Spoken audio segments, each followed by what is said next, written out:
Hello नमस्कार dear student, welcome to success career. आज की इस वीडियो में आप लोग देखने वाले हैं एनएमडीसी के मोस्ट इंपॉर्टेंट क्वेश्चन को, जो कि आपके एग्जाम के लिए काफ़ी हेल्पफुल होगा। यदि आप एनएमडीसी का फॉर्म भरे हुए हैं, चाहे कोई भी फील्ड हो, चाहे फील्ड अटेंडेंस हो, चाहे एमसीओ हो, ब्लास्टर हो या वर्कमैन हो, चाहे कोई भी एनएमडीसी का पेपर क्यों ना हो, ये सेशन आपके इंपॉर्टेंट होने वाला है। क्योंकि आप भी जान रहे हैं एनएमडीसी में 70 क्वेश्चन आपका जो है जीके से क्वेश्चन आता है और 30 क्वेश्चन जो है जनरल अवेयरनेस और रीजनिंग से आता है। सॉरी, जनरल अवेयरनेस और जीके जीके से आपका 70 क्वेश्चन और 30 क्वेश्चन जो आता है मैथ और रीजनिंग से आता है, तो इसलिए इम्पोर्टेंट होता है। तो ये वीडियो लास्ट तक देखिएगा, क्योंकि मैं यहाँ पे हर क्वेश्चन के साथ आपको डिटेल फैक्ट भी बताते चलूँगा, जो कि आपको एग्जाम के लिए काफ़ी हेल्पफुल होगा। तो सबसे पहले यहाँ पे जो पहला क्वेश्चन है, स्वर्ण मंदिर किस सिख गुरु ने बनवाया था? गुरु गोविंद सिंह, गुरु रामदास सिंह, गुरु अर्जुन देव या गुरु हरदयाल सिंह? तो यहाँ पे करेक्ट आंसर हो जाएगा गुरु रामदास। तो याद रखिए, सिखों के ये चौथे गुरु जो थे रामदास जी थे। इसी ने नींव रखा था स्वर्ण मंदिर का। और स्वर्ण मंदिर जो है ये डिजाइन किया गया था गुरु अर्जुन देव पंचम सिख द्वारा। ठीक है। गोल्डन टेम्पल यानी कि स्वर्ण मंदिर का अन्य नाम भी जाना जाता है श्री हरि मंदिर साहिब के नाम से। और ये कहाँ पे लोकेटेड है स्वर्ण मंदिर? ये भी एग्जाम में पूछ लिया जाता है। तो ये अमृतसर में स्थित है।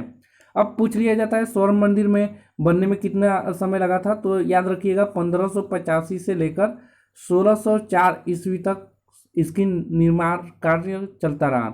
उसके बाद ये अफगान अफगान के जो हमलावर थे 19 शताब्दी में इस पर पूरी तरह से स्वर्ण मंदिर को क्या कर दिया था? नष्ट कर दिया था। तो फिर उस समय महाराजा रणजीत सिंह ने इसको दोबारा बनवाया था और इस पे सोने की परत से सजाया था, इसलिए इसे स्वर्ण मंदिर के नाम से जानते हैं।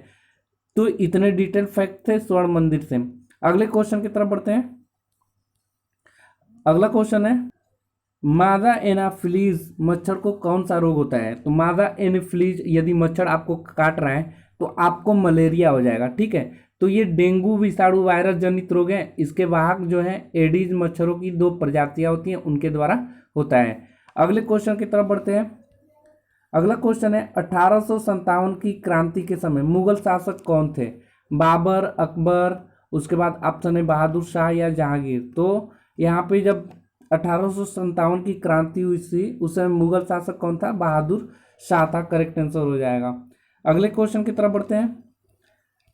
अगला क्वेश्चन है, देखिए सभी क्वेश्चन इंपॉर्टेंट है दोस्तों, तो इसे आप कॉपी पेन लेकर कॉपी पेन नोट करते चलिए, क्योंकि यहाँ पे सभी क्वेश्चन बिल्कुल इंपॉर्टेंट है और प्रीवियस ईयर के क्वेश्चन है। इस वजह से आने का चांस और आपके एग्जाम में फंसने का चांस सबसे ज़्यादा हो जाता है। अगला क्वेश्चन है, सबसे ज़्यादा कार्बन किस कोयले में पाया जाता है? ऑप्शन है आपके पास बिटुमिनस, लिग्निनाइट, पीट, एंथेसाइट। तो सबसे ज़्यादा कार्बन की जो मात्रा पाया जाता है वो एंथ्रोसाइट में पाया जाता है। करेक्ट आंसर डी हो जाएगा। यह सबसे उच्च गुणवत्ता वाला कोयला होता है एंथ्रोसाइट, जिसमें कार्बन की मात्रा जो होती है 94 से लेकर 98% तक होती है। ठीक है। तो ये सबसे अच्छा क्वालिटी माना जाता है ये कोयले का। अगले क्वेश्चन की तरफ बढ़ते हैं। अगला क्वेश्चन है, 1 किलोबाइट में कितने बाइट होते हैं? ठीक है। 1 किलोबाइट में कितना बाइट होते हैं? तो आपको बिल्कुल ईजी है, 1 किलोबाइट में 1024 बाइट होते हैं। इनके अलावा आपसे अन्य एग्जाम में भी क्वेश्चन बनता है, कैसे बनता है वो भी मैं डिस्कस करना चाहता हूँ, कर दे रहा हूँ। सबसे पहले पूछ लिया जाता है आपसे, एक निब्बल पूछ लिया जाता है। तो एक निब्बल याद रखिएगा, एक निब्बल बराबर होता है 4 बाइट के बराबर होता है। कितने बाइट के बराबर? सॉरी, 4 बीट के बराबर होता है। ऐसे पूछ लिया जाता है आपसे, 1 बाइट बराबर कितना होता है? 1 BITY, 1 बाइट बराबर। तो इसमें कितने बीट होंगे? तो इसमें 8 बीट होते हैं। कितनी बीट होती हैं? 8 बीट। 1 बाइट में कितना? 8 बीट होता है।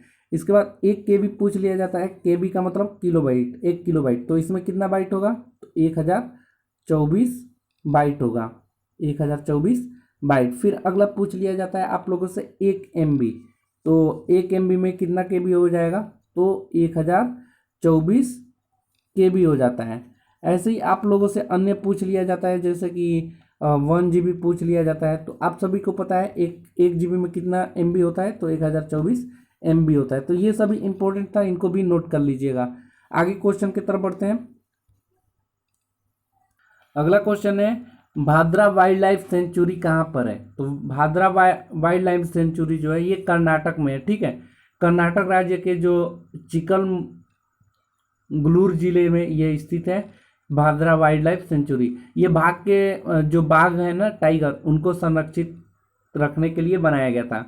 यह बाघ संरक्षित क्षेत्र भारत की प्रोजेक्ट टाइगर नामक परियोजना के अधीन आता है। अगले क्वेश्चन की तरफ बढ़ते हैं। अगला क्वेश्चन है श्वेत क्रांति जो है किस राज्य से शुरू की गई थी? ऑप्शन है केरला, उड़ीसा, राजस्थान, तमिलनाडु। तो जो श्वेत क्रांति है ये केरला से स्टार्ट हुआ था। इसमें क्या था कि ऑपरेशन फ्लूड जो था लॉन्च किया गया था 13 जनवरी 1970 को, ठीक है। जिसे श्वेत क्रांति का जनक कहा जाता है वो है कुरियन भारत के, ठीक है। कौन है? वर्गीज कुरियन भारत, इन्हें ऑपरेशन फ्लड यानी कि श्वेत क्रांति का जनक कहा जाता है। तो यहाँ पे 2 क्वेश्चन याद रखिएगा। श्वेत क्रांति को ही हम क्या बोलते हैं? ऑपरेशन फ्लड बोला जाता है। अगले क्वेश्चन की तरफ बढ़ते हैं। अगला क्वेश्चन है प्रोजेक्ट टाइगर पर्ल 1973 के तहत प्रथम टाइगर रिजर्व कौन सा था? बिल्कुल अच्छा क्वेश्चन है और ये एग्जाम में पूछे जाने वाले क्वेश्चन है। तो याद रखिएगा जो जिम कॉर्बेट पार्क होता है, जिम कॉर्बेट नेशनल पार्क, ये कहाँ पे? उत्तराखंड में। इसी में प्रोजेक्ट टाइगर का पहल 1973 के तहत प्रथम टाइगर रिजर्व खोला गया था। तो आपको याद रखना है ये कहाँ पे है? तो ये उत्तराखंड में है, जिम कॉर्बेट नेशनल पार्क। और इसमें टाइगर प्रोजेक्ट के पहल के तहत आने वाला ये पहला पार्क था। इसलिए Project Tiger is a tiger conservation program launch in April 1973। Correct answer हो जाएगा सी। अगले क्वेश्चन की तरफ बढ़ते हैं। अगला क्वेश्चन है भारतीय विशाल गिलहरी किस राज्य का राजकीय पशु है? बिल्कुल अच्छा क्वेश्चन है।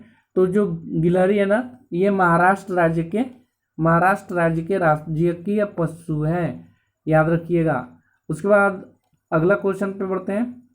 अगला क्वेश्चन है बेटी बचाओ बेटी पढ़ाओ अभियान के तहत कौन सी योजना बेटियों के खाते में पैसे जमा करने से थी? सुकन्या समृद्धि स्कीम, बेटी बचाओ बेटी पढ़ाओ, या दोनों, या इनमें से कोई नहीं। तो यहाँ करेक्ट आंसर हो जाएगा सुकन्या समृद्धि स्कीम के तहत बेटी बचाओ बेटी पढ़ाओ अभियान के तहत जो था बेटियों के खाते में पैसे जमा करने थे।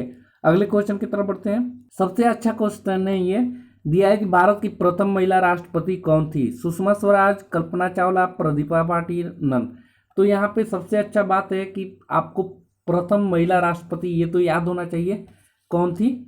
प्रतिभा पाटिल, जो कि भारत की प्रथम महिला राष्ट्रपति थी, ठीक है। और ये पूछ लिया जाता है प्रतिभा पाटिल जो थी ये तो प्रथम महिला है, इन उस वजह से इंपॉर्टेंट हो जाता है। तो इनसे पूछ लिया जाता है ये कितने नंबर के प्रेसिडेंट थी? तो ये 12 नंबर के प्रेसिडेंट थी, जिनकी कार्यकाल था 25 जुलाई 2007 से लेकर 25 जुलाई 2012 तक। टोटल ये 5 साल तक क्या की थी? अपनी पूरा योजना के तहत कार्य की थी। अगले क्वेश्चन की तरफ बढ़ते हैं। अगला क्वेश्चन है यूनाइटेड नेशन के महासचिव कौन हैं? बैन की moon, Antonio Guterres, सेगी ban, Satish Reddy. तो यूनाइटेड नेशन के महासचिव हैं ये, करेक्ट आंसर हो जाएगा एंटोनियो गुटेरस। अगले क्वेश्चन की तरफ बढ़ते हैं। अगला क्वेश्चन है a God of Small Thing book के लेखक कौन है? तो यहाँ पे आपका ऑप्शन मिल जाता है सुधा मूर्ति, अमित त्रिपाठी, अरुधनति राय, महात्मा गांधी। तो करेक्ट आंसर हो जाएगा यहाँ पे अरुधनति राय, ठीक है। ये बहुत से बुक लिखे हुए हैं अरुधनी राय जी ने। पहला जो लिखा हुआ है a God of Small Things, दूसरा लिखा है won the Man Bookers prize for a fiction, तीसरा लिखा हुआ है the Ministry of Utmost Happiness, और चौथा लिखा है the Algebra of Infinite Justice. तो अन्य कई बुक लिखे हुए हैं, इसलिए इंपॉर्टेंट है अरुधनति राय। अगले क्वेश्चन की तरफ बढ़ते हैं। अगला क्वेश्चन है कौन सा देश ओपेक का सदस्य नहीं है? तो ओपेक का सदस्य केन्या जो है ये ओपेक का सदस्य नहीं रहा है। अगले क्वेश्चन की तरफ बढ़ते हैं। अगला क्वेश्चन है चौरी चौरा कांड के बाद कौन सा आंदोलन समाप्त कर दिया गया था? तो बिल्कुल ये अच्छा क्वेश्चन है। नमक आंदोलन, भारत छोड़ो आंदोलन, असहयोग आंदोलन, या नन ऑफ दिस। तो देखिए जब चौरी चौरा कांड हुआ था उसके बाद जो आंदोलन हुआ था ये असहयोग आंदोलन समाप्त कर दिया गया था। ये क्यों समाप्त किया गया था इसकी भी डिटेल जानकारी मैं आपको बताना चाहता हूँ। देखिए जो महात्मा गांधी जी थे ना, इस घटना से बहुत ही असहयोग आंदोलन वापस ले लिया था।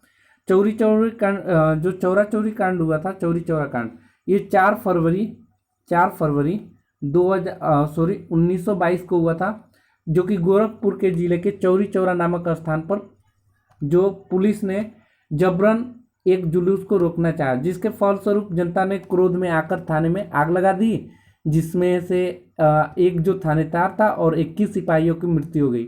इस घटना से गांधी जी स्तब्ध रह गए और 12 फरवरी 1922 को बारदोली में हुई कांग्रेस की बैठक में असहयोग आंदोलन को समाप्त करने का निर्णय लिया। और असहयोग आंदोलन की शुरुआत पूछ लिया जाता है तो ये भी इम्पोर्टेंट है, 5 सितंबर 1920 को ये स्टार्ट किया गया था महात्मा गांधी जी के द्वारा। ठीक है, अगले क्वेश्चन की तरफ हम बढ़ना चाहेंगे। अगला क्वेश्चन है, देखिए जो भी क्वेश्चन आपको आ रहा होगा तो उसका कमेंट हमें बताते रहिएगा। यदि आपने अभी तक सेशन को लाइक नहीं किया है तो एक लाइक कर दीजिए दोस्तों, आपका यही लाइक मेरे लिए मोटिवेशन होता है। चलिए, और एटलीस्ट 1 ग्रुप में भी शेयर कर दिया करिए अपने दोस्तों के साथ जो भी फॉर्म भरे हुए हैं। देखिए, वर्तमान में अमेरिका का कौन सा राज्य पहले रूस के अधीन था? अब नहीं है, पहले ये जो ऐसा राज्य था जो अमेरिका के नहीं होकर उस पर कौन कब्जा किया हुआ था? रूस कब्जा किया हुआ था। तो वो कौन सा राज्य था? तो वो राज्य था अलास्का, करेक्ट आंसर हो जाएगा। और अगले क्वेश्चन की तरफ बढ़ते हैं। अगला क्वेश्चन है, पुलवामा आतंकी हमला कब हुआ था? अब देखिए, पुलवामा जो आतंकी हमला हुआ है ये तो एक तरह से मान लीजिए कि हमेशा पूछा जाएगा, क्योंकि यहाँ पे बहुत से शहीद जवान जो थे शहीद हो गए थे। चलिए, तो इसका पुलवामा आतंकी हमला कब हुआ था? तो ये हुआ था 14 फरवरी 2019 को। इस वजह से 14 फरवरी को जो वैलेंटाइन डे मनाते हैं तो उनको हमेशा ये चीज़ें याद दिला दिया जाता है कि पुलवामा आतंकी हमला इसी दिन हुआ था, तो बहुत से लोग नहीं मनाते हैं। चलिए अगले क्वेश्चन की तरफ बढ़ते हैं। अगला क्वेश्चन है, महारत्न कंपनी कौन सी है? महारत्न कंपनी यहाँ पे कौन सी है? भारत हैवी इलेक्ट्रिकल लिमिटेड जो है महारत्न कंपनी है। आपको पता होना चाहिए 10 टोटल अभी इंडिया में कितने महारत्न कंपनियां हैं? तो 10 महारत्न कंपनियां हैं, 10 महारत्न कंपनियां हैं। और आपको टोटल 14 जो है ये नवरत्न कंपनियां हैं, ये याद रखिएगा। अगले क्वेश्चन की तरफ बढ़ते हैं। देखिए, कुल 10 महारत्न कंपनियों की लिस्ट भी मैंने यहाँ पे लिखा हुआ है। Bharat heavy electrical limited, Bharat petroleum corporation limited, coal India limited, GAIL India limited, Hindustan petroleum corporation limited, Indian oil corporation limited, NTPC, ये जो है कि महारत्न कंपनी है। इनके अलावा 14 जो है नवरत्न कंपनियां भी हैं, जो कि Bharat electronic limited, container corporation of India limited, engineers India limited. अगला जो है Hindustan aeronautics limited, Mahanagar telephone Nigam limited, ये भी क्या है? नवरत्न कंपनी है। National aluminium company limited, NBCC limited, NMDC limited, NLC India limited, उसके बाद oil India limited, power finance, Rashtriya Ispat Nigam limited, Gramin Vidyutikaran Nigam limited, shipping corporation of India limited, ये सभी नवरत्न कंपनियां थी 14। अगले क्वेश्चन की तरफ बढ़ते हैं। अगला क्वेश्चन है, द्वितीय पंचवर्षीय योजना जो कि 1956 से 1961 तक चला था, में किस इस्पात संयंत्र को जर्मनी के असहयोग स्थापित किया गया था? तो करेक्ट आंसर यहाँ पे हो जाएगा Rourkela steel plant, correct answer C हो जाएगा। अगले क्वेश्चन की तरफ बढ़ते हैं। अगला क्वेश्चन है, निम्नलिखित में से कौन सा पुरातात्विक संरक्षण स्थल जिसका जीर्णोद्धार किया गया है वो कौन सा है? तो यहाँ सांची की स्तूप जो है करेक्ट आंसर हो जाएगा। अगले क्वेश्चन की तरफ बढ़ते हैं। अगला क्वेश्चन है, भारत का मानव युक्त प्रथम अंतरिक्ष यान का क्या नाम है? बिल्कुल अच्छा क्वेश्चन है। भारत का मानव युक्त प्रथम अंतरिक्ष यान का नाम है जो है वो है गगनयान, करेक्ट आंसर बी हो जाएगा। देखिए, इसे अंतरिक्ष कैप्सूल 3 लोगों को ले जाने के लिए तैयार किया गया। ठीक है, उसके बाद अगले क्वेश्चन की तरफ बढ़ते हैं हम। अगला क्वेश्चन है, सबसे पहले कृत्रिम उर्वरक का प्रयोग किस सदी में हुआ था? तो कृत्रिम उर्वरक का प्रयोग किस सदी में हुआ था? तो ये हुआ था 19वीं सेंचुरी में, यानी कि 19वीं शताब्दी में। अगले क्वेश्चन की तरफ बढ़ते हैं। अगला क्वेश्चन है, राष्ट्रीय जलमार्ग 2 किस नदी से गुजरता है? तो राष्ट्रीय जलमार्ग जो है ये ब्रह्मपुत्र नदी से गुजरता है और इसका टोटल वाटर वे जो है 2891 किलोमीटर है, जो कि बांग्लादेश से लेकर धुबरी जो कि सादिया असम में पड़ता है। ये टोटल है लंबाई इसकी। ठीक है, अगले क्वेश्चन की तरफ बढ़ते हैं। अगला क्वेश्चन है आयुष्मान भारत। आयुष्मान भारत जो है योजना की शुरुआत किस राज्य में से हुआ था? तो याद रखिएगा यहाँ पे आयुष्मान भारत की योजना किस राज्य से हुआ था, ये इंपॉर्टेंट है। तो आपको ये याद रहना चाहिए, झारखंड से इसकी शुरुआत हुई थी। और पूछ लिया जाता है आयुष्मान भारत योजना की शुरुआत कब हुआ था? तो कब हुआ था? तो ये 2018 में हुआ था। यदि तो ये याद रखिएगा 2018 में कहाँ पे हुआ था? रांची, जो कि राजस्थान झारखंड में है। ठीक है, 23 सितंबर 2018 को आयुष्मान भारत योजना की शुरुआत की गई झारखंड में। अगले क्वेश्चन की तरफ बढ़ते हैं। अगला क्वेश्चन है डिजिटल इंडिया 2019 का स्लोगन क्या है? तो यहाँ पे ऑप्शन है डिजिटल इंडिया सक्षम इंडिया, डिजिटल इंडिया उन्नत India, Digital India Educated India, Power to Empower. तो यहाँ करेक्ट आंसर हो जाएगा जो कि डिजिटल इंडिया 2019 का स्लोगन है वो डी ऑप्शन करेक्ट आंसर हो जाएगा, power to empower correct answer हो जाएगा। इसे कब लॉन्च किया गया था? तो डिजिटल इंडिया 2019 का ये स्लोगन था। अगले क्वेश्चन की तरफ बढ़ते हैं। अगला क्वेश्चन है सैनिक विद्रोह। ठीक है, सैनिक विद्रोह वाला 1857 के विद्रोह के समय भारत का गवर्नर जनरल कौन था? तो 1857 का विद्रोह या जिसे सैनिक विद्रोह के नाम से जाना जाता है, उस समय भारत के गवर्नर जनरल लॉर्ड कैनिंग था। करेक्ट आंसर डी हो जाएगा। अगले क्वेश्चन की तरफ बढ़ते हैं। अगला क्वेश्चन है स्थानीय स्वशासन का जनक किसे माना जाता है? तो स्थानीय स्वशासन का जनक माना जाता है लॉर्ड रिपन को, लॉर्ड रिपन को। अगले क्वेश्चन की तरफ बढ़ते हैं। अगला क्वेश्चन है पराबैंगनी किरणों से कौन सी गैस सुरक्षित करती है? तो पराबैंगनी किरणों से कौन सी गैस सुरक्षित करती है? तो O3 करेक्ट आंसर सी हो जाएगा। अगले क्वेश्चन की तरफ बढ़ते हैं। अगला क्वेश्चन है तारों का टिमटिमाना किस प्रकाशीय घटना के कारण होता है? बहुत ही अच्छा क्वेश्चन है। बहुत से लोग परावर्तन कहते हैं, बहुत से लोग विवर्तन कहते हैं, बहुत से अपवर्तन कहते हैं। तो सबसे जो करेक्ट आंसर हो जाता है वो अपवर्तन होता है। तारों का टिमटिमाने का जो कारण है, मुख्य कारण, वो है अपवर्तन। ठीक है, और प्रकाश के वायुमंडलीय अपवर्तन के कारण क्या करता है? तारे टिमटिमाते हैं। अगले क्वेश्चन की तरफ बढ़ते हैं। अगला क्वेश्चन है ताशकंद समझौता किनके मध्य हुआ था? ताशकंद समझौता किनके मध्य हुआ था? तो ये लाल बहादुर शास्त्री और मोहम्मद अय्यूब खान के मध्य हुआ था ताशकंद समझौता। अगले क्वेश्चन की तरफ बढ़ते हैं। अगला क्वेश्चन है आईसीसी वर्ल्ड कप 2019 का फाइनल कहां पर हुआ था? तो आईसीसी वर्ल्ड देखिए कप 2019 का जो फाइनल ये कहाँ पे हुआ था? तो ये हुआ था लंदन में। करेक्ट आंसर डी हो जाएगा। ठीक है, अगले क्वेश्चन की तरफ बढ़ते हैं।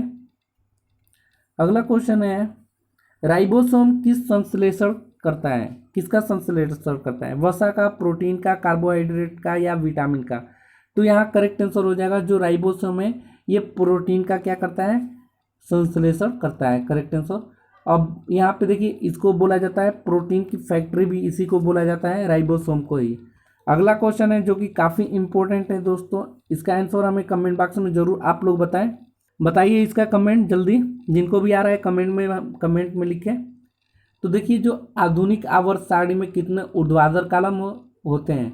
ठीक है, तो यहाँ पे करेक्ट आंसर आपको बताना है। देखिए आधुनिक आवर्त सारणी जो है इसमें 18 वर्टिकल कॉलम होते हैं और 7 पीरियड होते हैं। तो ये याद रखिएगा 18 कॉलम वर्टिकल कॉलम और 7 पीरियड। करेक्ट आंसर ये हो जाएगा। अगले क्वेश्चन की तरफ बढ़ते हैं। क्षेत्रफल की दृष्टि से 6 सबसे बड़े देश कौन से हैं? ठीक है, तो 6 नंबर पे सबसे बड़ा देश कौन सा है? तो ये है ऑस्ट्रेलिया। कौन सा है? ऑस्ट्रेलिया। रूस का नंबर कितना है? तो रूस पहले नंबर पे आता है। और अपना देश भारत का नंबर कितना है? ये 7वें नंबर पे है। ठीक है, और 6 नंबर पे जो आता है ये चीन आता है।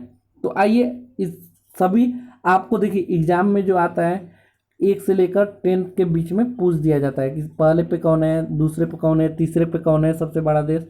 तो इसको हम लोग देख लेते हैं एक बार। देखिए सबसे बड़ा देश जो आता है पहले नंबर पे रसिया, उसके बाद कनाडा, तीसरे नंबर पे चाइना और चौथे नंबर पे यूनाइटेड स्टेट, पाँचवें नंबर पे ब्राज़ील, छठे नंबर पे ऑस्ट्रेलिया, सातवें नंबर पे इंडिया, आठवें नंबर पे अर्जेंटीना और 9th नंबर पे कजाकिस्तान और 10वें नंबर पे अल्जीरिया आता है। उसके बाद ये तो था आपको सबसे बड़ा देश। उसके बाद यदि जनसंख्या की दृष्टि से देखा जाए तो सबसे ज़्यादा जनसंख्या जो है चाइना, दूसरे नंबर पे इंडिया, तीसरे नंबर पे यूनाइटेड स्टेट, चौथे नंबर पे इंडोनेशिया, पाँचवें पे पाकिस्तान, छठे पे ब्राज़ील, सातवें पे नाइजीरिया और आठवें पे बांग्लादेश और 9th नंबर पे रसिया है। जबकि रसिया जो था यानी कि रूस, ये सबसे बड़ा देश है, यानी कि सबसे बड़ा देश माना जाता है क्षेत्रफल की दृष्टि से, और जनसंख्या की दृष्टि से सबसे कम लोग यहीं पे बसे हुए हैं। अगले क्वेश्चन की तरफ बढ़ते हैं। दिया है यूएन की किस संगठन का एक मिनट, हाँ, दिया है कि यूएन की किस संगठन का मुख्यालय पेरिस में है। तो यूएन के कौन सा पेरिस में है, तो ये यूनेस्को जो है ये पेरिस में है, याद रखिएगा। यूनेस्को का फुल फॉर्म याद रख लीजिए। यूनेस्को का फुल फॉर्म होता है United Nations Educational Scientific and Cultural Organization, UNESCO. और इसकी स्थापना कब हुआ था, तो 16 नवंबर 1945 को इसकी स्थापना हुआ था। अगले क्वेश्चन की तरफ बढ़ते हैं। अगला क्वेश्चन है कंप्यूटर का मस्तिष्क यानी कि दिमाग किसे कहा जाता है। तो कंप्यूटर का दिमाग आप सभी को पता है किसको बोला जाता है, सीपीयू को बोला जाता है। करेक्ट आंसर यहाँ क्या हो जाएगा, सी हो जाएगा। अगले क्वेश्चन की तरफ बढ़ते हैं। अगला क्वेश्चन है ओपेक का मुख्यालय। ओपेक का मुख्यालय कहाँ पर स्थित है ये बताना है आपको। आपके पास ऑप्शन है पेरिस, न्यूयॉर्क, वियना, लंदन। तो करेक्ट आंसर हो जाएगा जो ओपेक का मुख्यालय है वो वियना में है। अगले क्वेश्चन की तरफ बढ़ते हैं। अगला क्वेश्चन है ही नहीं दोस्तों, तो आज के लिए वीडियो में इतना ही रखने देते हैं। वीडियो यदि पसंद आया तो लाइक करिए और यदि चैनल पर नए होंगे अभी तो चैनल को सब्सक्राइब करिए और एटलीस्ट अपने दोस्तों के साथ भी इस वीडियो को शेयर करिए। आपका यही लाइक और शेयर हमारे लिए मोटिवेशन का काम करता है। तो आज के लिए वीडियो में इतना ही। Thanks for watching this video guys.